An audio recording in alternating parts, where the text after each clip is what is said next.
오늘 우리에게 주신 하나님의 말씀은 고린도전서 13장 8절부터 13절까지 되겠습니다. 함께 교독하실 때 살아계신 하나님의 음성을 다 함께 들으실 수 있기를 바랍니다. 제가 먼저 8절을 교독합니다. 사랑은 언제까지나 떨어지지 아니하되 예언도 패하고 방언도 그치고 지식도 패하리라. 온전한 것이 올 때에는 부분적으로 하던 것이 패하리라.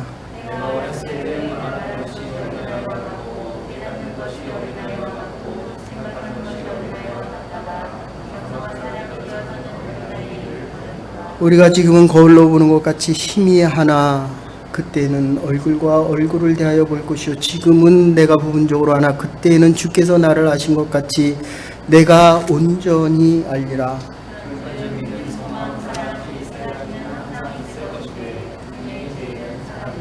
아멘. 오늘 우리에게 주신 하나님 말씀은 어린아이의 신앙을 버리라 하는 말씀입니다. 몸이 어리고 생각하기 어린 자를 우리는 어린이라고 하고, 몸이 작고 생각이 유치한 자를 아이라고 합니다. 말과 행동과 생각이 유치하고 실수를 많이 합니다. 그런데도 우리는 어린아이를 아주 귀하게 여깁니다. 우리는 그 많은 실수와 잘못을 마다 않고 어린이를 극진히 사랑합니다. 그런데 제가 한편을 살아보니까 몸은 컸고 나이는 많이 들어갔는데 생각하는 모든 것들이 자꾸 어린아이와 같습니다. 어린아이는 모든 생명에 저마다 유아기가 있고 아동기가 있습니다. 생명체는 성장해야 합니다. 성장이 정지되면 심각한 문제가 생깁니다. 생명 전체가 나아가 그 존재 자체마저 흔들리게 됩니다. 성장을 해야 되되 균형 있게 성장해야 됩니다. 안도, 박도, 마음도, 생각도, 영혼도, 우리의 감정조차도 다 함께 성장해야 합니다. 보이는 것이 성장하는가 하면 보이지 않는 것도 성장해야 합니다. 이것을 인격이요 생명체가 가지는 가장 소중한 것입니다. 육체와 더불어 경제도, 지위도, 지식도, 명예도, 능력도 다 컸는데, 훌륭하게 컸는데도 불구하고 인격과 도덕성과 내적 존재가 여전히 미숙하로 남아 있다고 한다면 정말 큰 문제일 수밖에 없습니다. 술 취한 사람에게 자동차를 운전하게 하는 것과, 그리고 어린아이에게 고액권을 주는 것, 많지 않은 자에게 총을 주는 것과 똑같습니다. 얼마나 위험한 일인지 모릅니다. 경제성장과 함께 이 정신세계도 함께 성장하지 못하면 바로 이 도덕성에 대한 문제 때문에 나라가 멸망합니다. 그게 인류의 역사 가운데 함께 했습니다. 로마 시대도 그렇고 애굽 나라, 이집트 문화, 모든 중국 문명, 도덕적인 것이 가장 문제입니다. 우리는 지금 금요일마다 창세기를 같이 공부하고 있는데, 하나 대표적인 것이 38장에 보면 37장, 39장 요셉에 대한 얘기가 나오는데 38장에 유다에 대한 이야기가 나옵니다. 그런데 유다가 자기의 세 아들, 두 아들이 하나님이 원치 않는 일을 해서 죽임을 당하고 셋째 아이도 죽을까봐 자기의 자손을 잇기 위해서 다말, 자기 아들의 부인과 잠자리를 같이 하면서 두 아들을 얻는 장면이 나옵니다. 그런데 그 다말에게서 예수 그리스도가 탄생하는 정말 엄청난 하나님의 은혜와 사랑 속에, 그 사실 가늠이죠. 도덕적으로 그렇게 타락할 수밖에 없죠. 그런데도 하나님은 사랑을 베풀었지만 더 중요한 건 586년 지나고 나서 유다 나라가 망하게 된다는 것입니다. 도덕적으로 타락하면 어느 세계나 어느 문화나 어느 가정이나 교회 말할 것도 없이 하나님께서 반드시 거기에 대한 것을 물으신다는 것입니다. 우리는 인생을 살아가면서 나 자신에 대한 착각과 오해 때문에 살아갑니다. 나는 성숙하다고 자기의식을 잘못 가지고 살아갑니다. 잘못되었을 때 잘된 줄 알고, 악한데 선한 줄 알고, 죄 중에 있으면서 진실한 줄 알고 살아갑니다. 망하기 시작했는데도 무엇인가 이루어지는 줄 알고 잘못 생각하고 살아갑니다. 다 속고 있는 것입니다. 스스로를 속이고 더 문제는 이 속이는 것 속에서 자기의 잘잘못을 알지 못한다는 것입니다. 그렇기 때문에 우리는 나 자신의 나이를 바로 헤아릴 수 있어야 합니다. 당면한 문제를 사실로 인정하며 살아갈 수 있어야 합니다. 그래서 시편 90편 12절에 보면 다윗이 진실하게 기도합니다. 우리에게 우리날 계수함을 가르치사 지혜의 마음을 얻게 하여 주시옵소서. 오래 살았는데도 불구하고 내가 참되고 진실되게 살지 못해서 이 살아온 날들을 보니까 정말 내가 하나님 앞에 얼마나 부끄럽게 설 수 있을까. 예수님은 누가복음 18장 2절에 이렇게 말씀하십니다. 어린아이 같지 않으면 결단코 천국에 가지 못하리라. 어린아이의 마음이 있어야 하늘나라 감에도 불구하고 그 어린아이의 마음이 하나님이 준 축복과 사랑 속에 자꾸 자라다 보니까 자기 자신을 잊어버립니다. 그 어린아이와 같은 마음을 잃어버립니다. 어린아이가 성장해야 됨에도 불구하고 나이가 먹어갈수록 이 거짓과 도덕적인 타락 속에 살아간다는 것입니다. 다윗은 이것을 이제야 깨닫습니다. 어린아이는요, 나이 먹은 거 자랑합니다. 살아온 나를 자랑해요. 그런데 어른은 어떻습니까? 앞으로 살 날을 계산하고 살아갈 수 있어야 합니다. 얼마나 더 살지 알지 못하기 때문입니다. 이것을 성인이라고 이야기합니다. 나에게 얼마만큼의 생이 더 남았는가, 무슨 생각을 가지고 무슨 일을 하며 그날을 내가 생각하며 살아갈 수 있는가, 지식과 물질이 나에게 무슨 의미인가, 무엇이든지 먹고 마음만 먹으면 무엇이든지 다 할 수 있다는 것, 이거 참 어리석은 일입니다. 엄격한 제한 속에 살아가는 것입니다.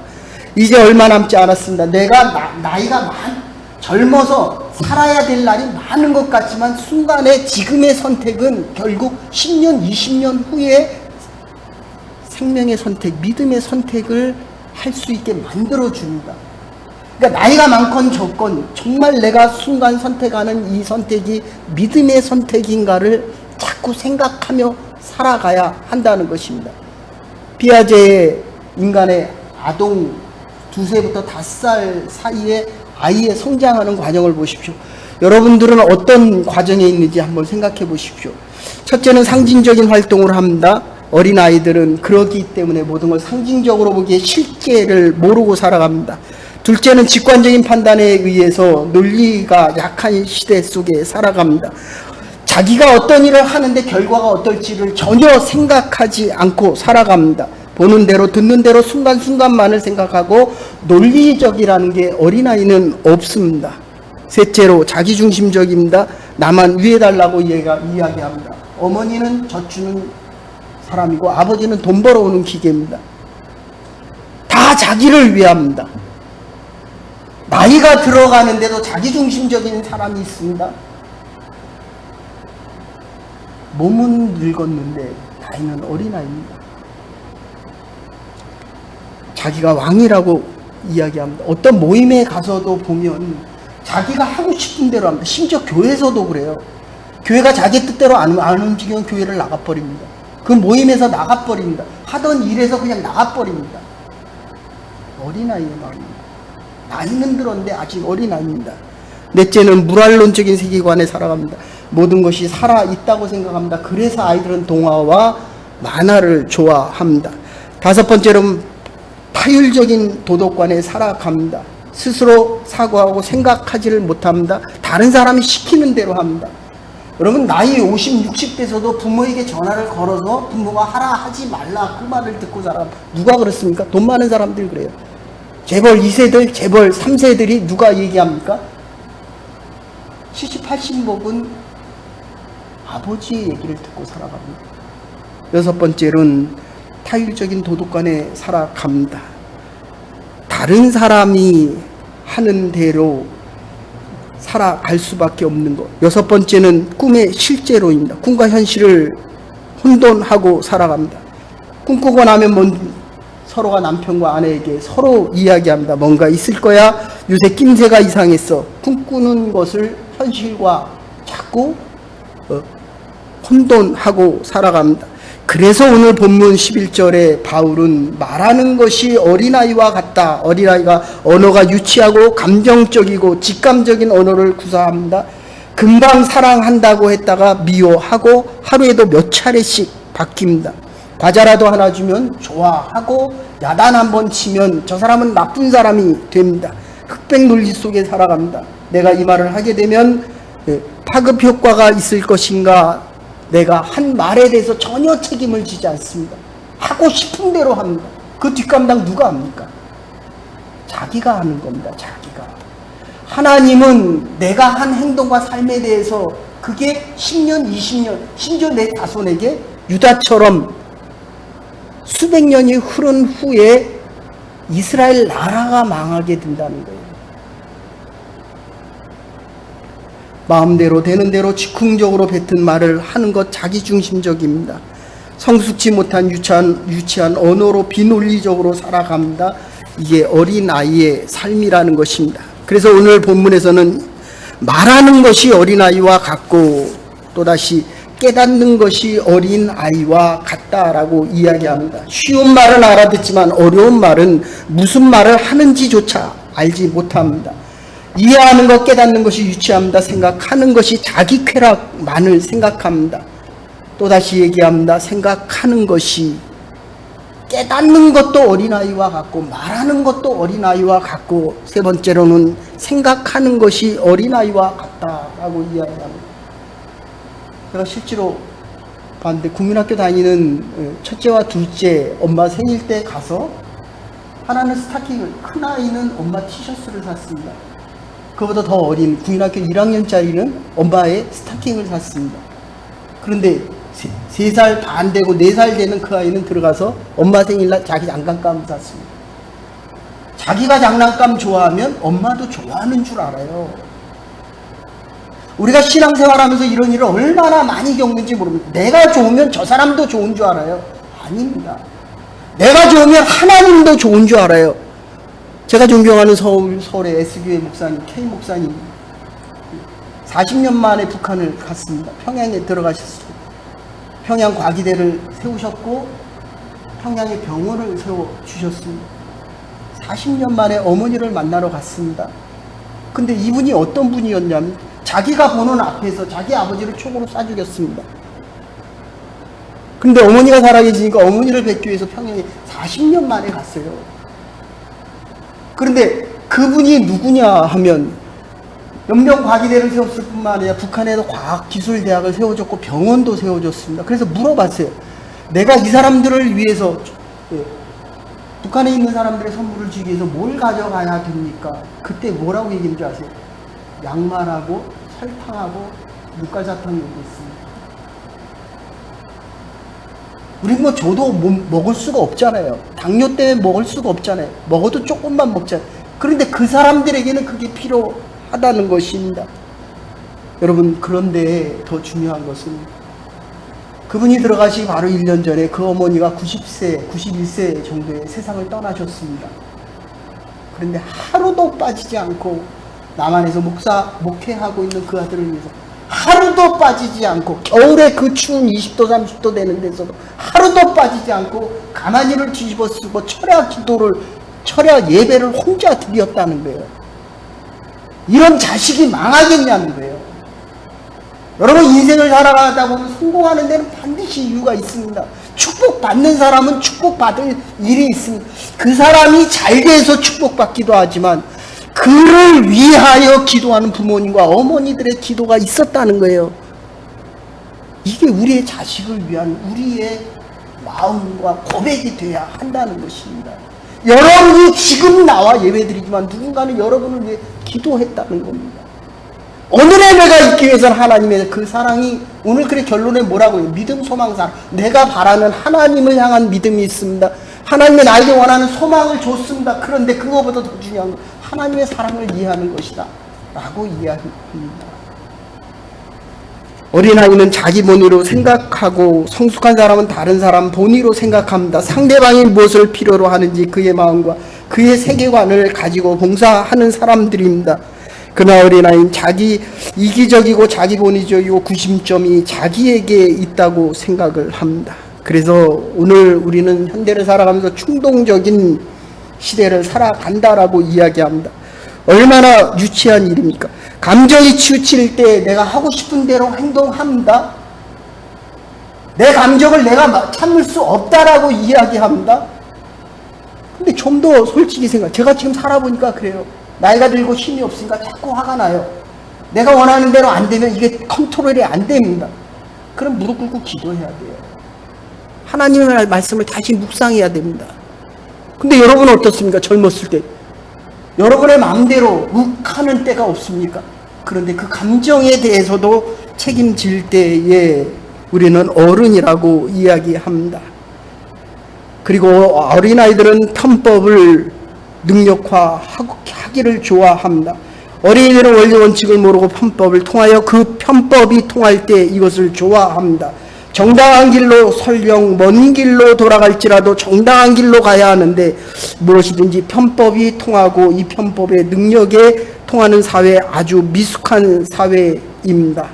여러분들, 우리 지금 창세기 같이 공부하면서 요셉이 왔을 때 그의 형제들이 있다가 야곱의 옷을 찢습니다.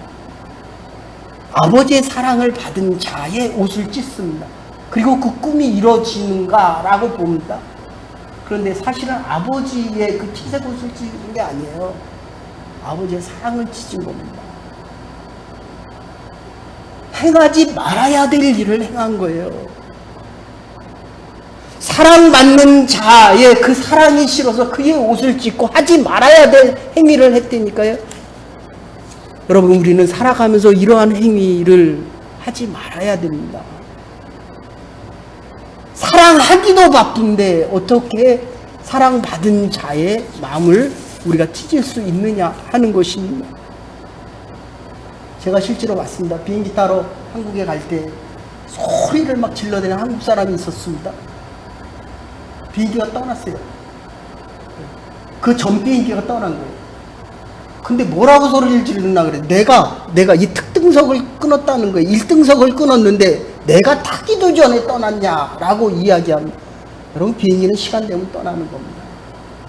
하나님께서 여러분에게 주신 은혜와 이 시간들, 정말 믿음의 열차는 시간이 지나면 떠나는 것입니다. 타야 돼요. 내가 특별한 것이 아닙니다. 하나님의 은혜가 나의 삶 속에 특별하게 작용되고 있다는 것입니다.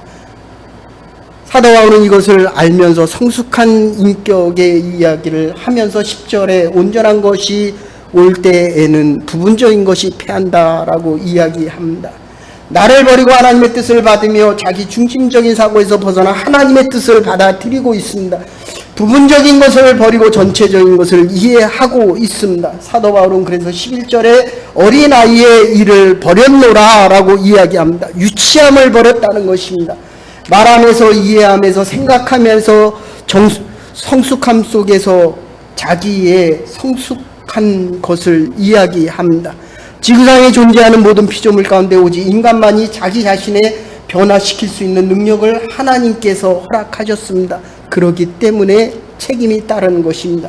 자기를 개발할 수 있는 능력을 받은 만큼 책임이 따르는 것입니다. 그래서 하나님의 은혜와 사랑이 클수록 우리는 책임이 큰 거예요.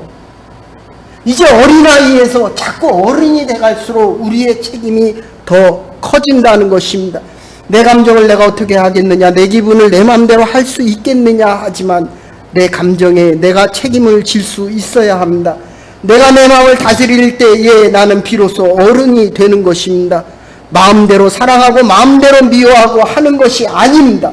모름지기 성숙한 인격은 자기 감정까지도 다스릴 수 있어야 합니다. 스스로 책임지기 위해서는 오랜 시간과 오랜 훈련이 필요하다는 것입니다.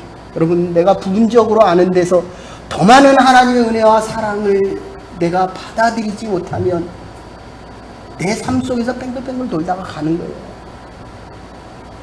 사람이 길을 잃으면, 제가 애가 밀림에 갔다가 저기 페루에 갔다가 교수가 가르치는데 좌표를 잘못해서 안 가르쳐주고 갔다가 뺑글뺑글 계속 도는 거를 5번 6번 도는데 똑같은 자리에 와 있더래요. 이게 우리가 살아가는 삶의 모습이에요. 새로운 것이 입력되어지지 않으면, 그래서 교수가 와가지고 그 밀림 속에서 같이 길을 찾는데 또 교수와 같이 또 뺑글뺑글 돌더래요. 그럴 때 교수가 깨닫고 내가 지금 잘못된 좌표를 가지고 있구나 하면서 다시 해서 그 밀림 지역을 빠져나온 적이 있습니다. 우리가 살아가는 게 그거예요. 부분적인 것 패하지 못하면, 온전한 것을 받아들이지 못하면 우리의 삶은 그 한계에서 더 이상 나올 수 없다는 것입니다. 그걸 12절에서 이야기합니다. 거울로 보는 것 같이 희미하나 얼굴과 얼굴을 대하여 보리라. 욥기 23장 10절에 내가 가는 길을 그가 아시나니 그가 나를 단련하신 후에 내가 정금과 같이 나오리라. 42장 5절에는 내가 주께 대하여 귀로만 듣사오니 이제는 눈으로 주를 배움나이다. 내 길을 주께서 아시나이다. 주님만이 우리의 운명을 아십니다. 우리는 아이를 키울 때 그래요. 내가 너보다 많이 경험했고 많이 살았고 내가 너에 대해서 많이 안다 라고 이야기합니다. 근데 애들은 또 어떻습니까? 여러분들이 여러분의 부모에게 뭐라고 얘기합니다. 내가 어머니보다 더 많이 안다 라고 또 얘기합니다. 그거 맞습니까? 살아보니까 안 그래요. 우리는 아는 게 없어요. 주님만이 우리를 알고 계신다는 것입니다. 내가 아는 것보다 주님께서 나를 더 많이 알아주십니다. 더 잘 알아주십니다. 이렇게 생각할 수 있어야 비로소 성숙한 사람이 될 수 있다는 것입니다. 주께서 나를 아신다. 그래야 내가 온전하게 될 수 있다라고 지금 바울은 고백하고 있습니다. 완전한 지식은 오직 주님께만 있습니다. 당장에는 답답한 것 같고 이 어두운 것 같은 상황에 살지만은 하나님의 사랑을 믿고 살아가는 것입니다. 그때에는 그것이 사랑이라는 것을 확실하게 알게 될 것입니다. 믿음으로 살아가고 있지만은 그때에는 주께서 주시는 참된 지식을 가지고 살아갈 수 있을 것입니다. 혹 납득이 가지 않는 일이 있습니까? 무조건 감사하며 살아갈 수 있어야 합니다. 하나님의 사랑을 믿고 기다려야 합니다. 내 지식을 판단하려 들지 말고 지금 상태에서 사랑이 있느냐 없느냐, 잘 되었느냐 잘못되었느냐, 행복하냐 불행하냐 라고 판단하지 말아야 됩니다. 하나님께서 주시는 그날에는 특별한 사랑과 지혜와 능력을 믿고 기다릴 수 있어야 합니다. 그때 밝히 알 수 있기 때문입니다. 그래서 사도 바울은 감옥에 갇힐 때 많은 고통과 고난을 겪을 때 왜 그래야 하는지조차 몰랐습니다. 그러나 그는 고백합니다. 빌립보서 1장 12절에 형제여 나에 당한 일이 도리어 복음의 진보가 되는 줄을 너희가 알기를 원하느냐. 그 모든 고난과 실패와 역경이 하나님의 사랑이요 하나님의 특별하신 인도하심을 이제야 깨닫습니다. 주께서 나를 아신 것 같이 너희도 알기를 원하노라. 하나님의 사랑이 나를 알아준 것처럼 여러분들도 알아주기를 원한다는 것이 바울의 이게 마지막 고백입니다. 부분적인 것이 이제 좀 더 많은 것을 받아들일 때가 되었다는 것입니다. 우리의 미성숙한 신앙이 문제입니다. 편협한 신앙이 문제인 것입니다. 이해가 부족하고 자기 척도에 매여 살아갑니다. 그래서 교만하고 독선적입니다. 내가 중심이 되었기 때문에 불만이 많습니다. 다른 사람에 대한 불만도 그렇거니와 나 자신에 대한 불만은 더욱 큽니다. 내가 나에게 잡히면 얼마나 이 불만이 커지는지 모릅니다. 줄을 붙잡아야 돼요. 하나님의 사랑을 알아야 됩니다. 자꾸 다른 사람하고 나를 비교하게 됩니다. 그래서 이민사회는 외롭고 힘이 든 것입니다. 어른이라는 것이 도대체 무엇입니까? 타인의 존재의 관계를 인정하면서부터 어른입니다.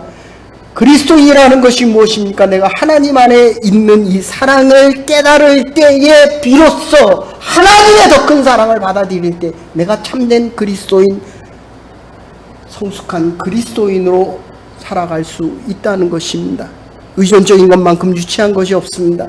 자율적이고 자원적이고 자발적인 신앙이 성숙한 사람입니다. 그래서 오늘 13절의 마지막 이렇게 얘기합니다. 믿음, 소망, 사랑 가운데 제일은 사랑이니라. 사랑은 은사입니다. 하나님의 특별한 선물입니다. 이제는 받는 사람에게서 주는 사람으로 성장할 수 있어야 합니다. 받는 기쁨을 즐거워하는 것이 어린아이지만 주는 것을 기뻐하는 사람은 어른입니다. 어린아이도 행복을 압니다. 그러나 보람은 알지 못합니다. 어린아이도 쾌락은 압니다. 그러나 참된 의미는 알지 못합니다. 여러분, 얼마나 사랑받기 위하여 몸부림치고 살아왔습니까? 그런데 지나 보니까 사랑받은 게 별로 없어요. 여러분, 아무리 내가 이민사회에서 많은 사람을 사랑해도 그 사람은 떠납니다. 사랑받으려고 하지 마세요.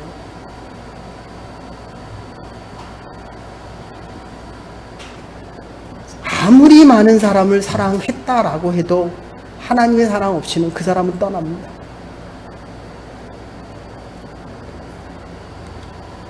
욕구가 채워지지 않습니다. 이제 체념할 수 있어야 합니다. 그래서 우리는 다시 시작할 수 있어야 합니다.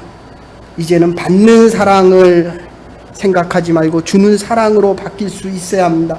남은 생에는 주는 것으로 살아갈 수 있어야 합니다. 나이가 들어가면 쾌락은 의미를 가지지 못합니다. 먹으려고 해도 힘에 부족하고 좋은 옷을 입어도 이제는 모양새가 나지 않습니다. 가져봐야 만족감이 없고 이곳저곳 구경 다녀봐야 피곤합니다. 쾌락이라는 것 이제 띄어버려야 합니다. 욕망이라는 것 잊어버리고 앞으로는 의미로 살고 보람으로 살고 주님께 영광 돌리는 것으로 살아갈 수 있어야 합니다. 이것이 성숙한 인격입니다. 사랑의 영역을 넓혀갈 수 있어야 합니다. 내가 좋은 사람만을 사랑했으면 이제는 원수까지도 사랑하며 살아갈 수 있어야 합니다. 일시적인 것보다 영원한 것, 상대적인 것보다 절대적인 것, 말씀과 성령의 역사 안에서 성숙한 인격으로 사랑이 충만한 인생을 살아갈 수 있어야 하겠습니다. 어린 아이의 일을 버렸노라. 깨끗이 끊어버리고 성숙한 그리스도인으로 더 큰 하나님의 완전한 사랑 속에 살아갈 수 있는 저와 여러분과 하나님의 교회가 될 수 있기를 주의 이름으로 간절히 축원합니다. 사랑과 은혜가 많으신 여호와 하나님, 오늘 하나님 앞에 예배드린 주의 백성들, 부분적인 것을 패하고 온전한 예수 그리스도의 하나님의 사랑을 받아들일 수 있는 자들 되게 하여 주시고, 믿음 안에서 이루어진 모든 것, 이제까지 바라던 모든 소망들, 가장 중요한 것은 하나님의 사랑 안에 살아갈 수 있는 믿음의 백성들과 하나님의 교회가 될 수 있게 하여 주시고, 어린아이와 같은 것 끊어버리고 새로운 삶을 살아갈 수 있는 하나님의 교회와 가정과 믿음의 사람들 될 수 있도록 은혜 베풀어 주시옵소서. 감사드렸고 사랑하신 예수 그리스도의 이름으로 간절히 기도 올리옵나이다. 아멘. 오늘 주신 말씀 생각하며 찬송가 440